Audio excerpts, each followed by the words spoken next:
We are all familiar with the four major schools of Islamic jurisprudence that dominate the Sunni world today. They are the Hanafi Madhhab, the Maliki Madhhab, the Shafi'i Madhhab, and the Hanbali Madhhab. These four Madhaahib, plural of Madhhab, which means school of thought, survived because they either had outstanding students, government support, or both. But did you know that there are other scholars and schools that were just as qualified, yet did not stand the test of time? Today, we're going to discuss some of these minor or extinct schools of Islamic jurisprudence. Azawi Madhhab. For many years, this school of thought dominated Syria, Jordan, Palestine, and even Spain. But a local governor began giving prizes to anyone who memorized one of Imam Shafi'i's books. This caused the Azawi school of thought to dwindle and disappear. Zaidi Madhhab.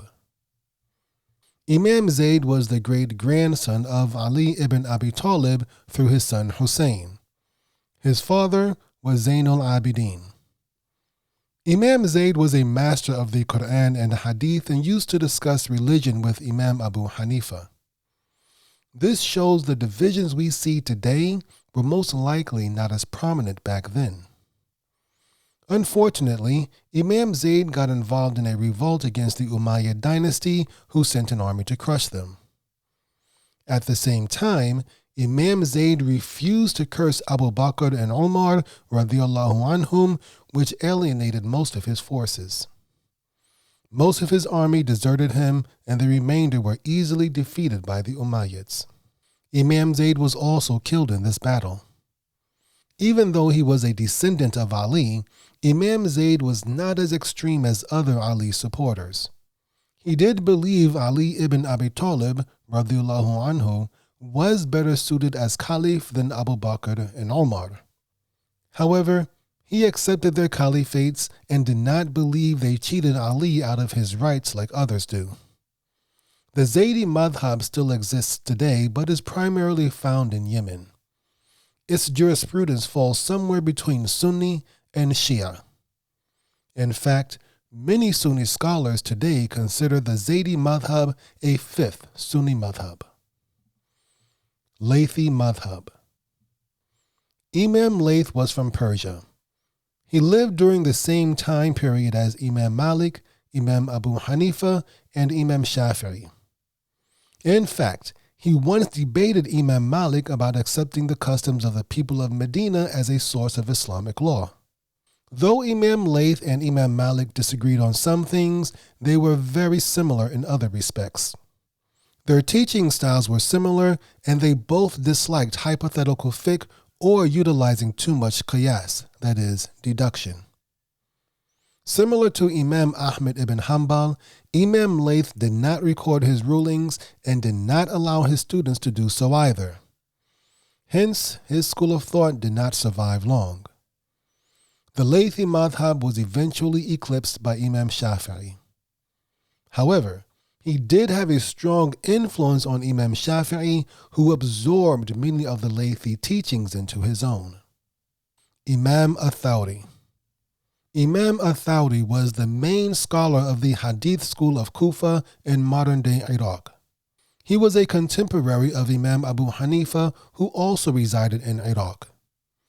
Even though he and Imam Abu Hanifa agreed on many things, there were other things they did not. For instance, Imam Athari did not like to use much qiyas, that is, deduction, which Abu Hanifa relied on. Also, Athari was much more accepting of hadiths than Abu Hanifa. Imam Athari was very outspoken, and that often got him into trouble.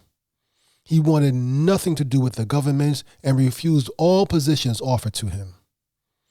When the Abbasid Caliph sent him a job offer, Imam Athari tore it up in disgust. After that, he had to go into hiding. He would spend much of the rest of his life in hiding, which did not allow him to build a solid foundation or attract any long-term students. Furthermore, in his will, he requested all recordings of his writings to be erased and destroyed. Imam al-Zahiri.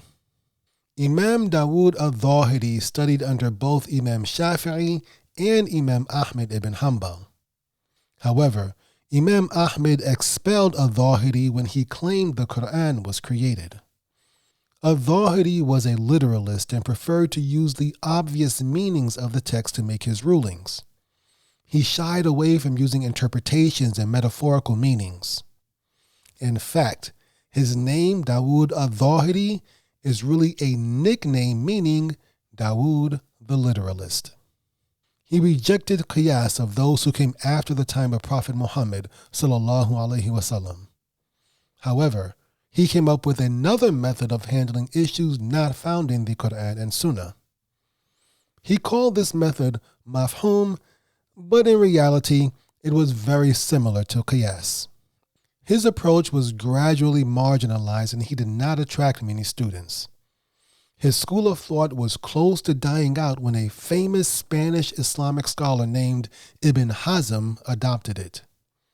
Al-Zahiri school of thought became the dominant school in Al-Andalus and parts of North Africa. However, when Spain fell to the Christians, the Zahiri madhhab disappeared. Imam Jarir. This school of thought was founded by Imam Jarir at-Tabari. He was a traveling jurist and would study under whatever school was dominant in the area he happened to be in. His most famous work is the famous book of history called Tarikh at-Tabari. His focus on history helped usher in a generation of Quran scholars and Muslim historians. However, he did not have any major students and he did not introduce anything new in the way of legal jurisprudence. Hence, his school did not flourish and eventually died out. Now, if you want to know more about the history of the four madhabs, click the video to the left or the link in the description.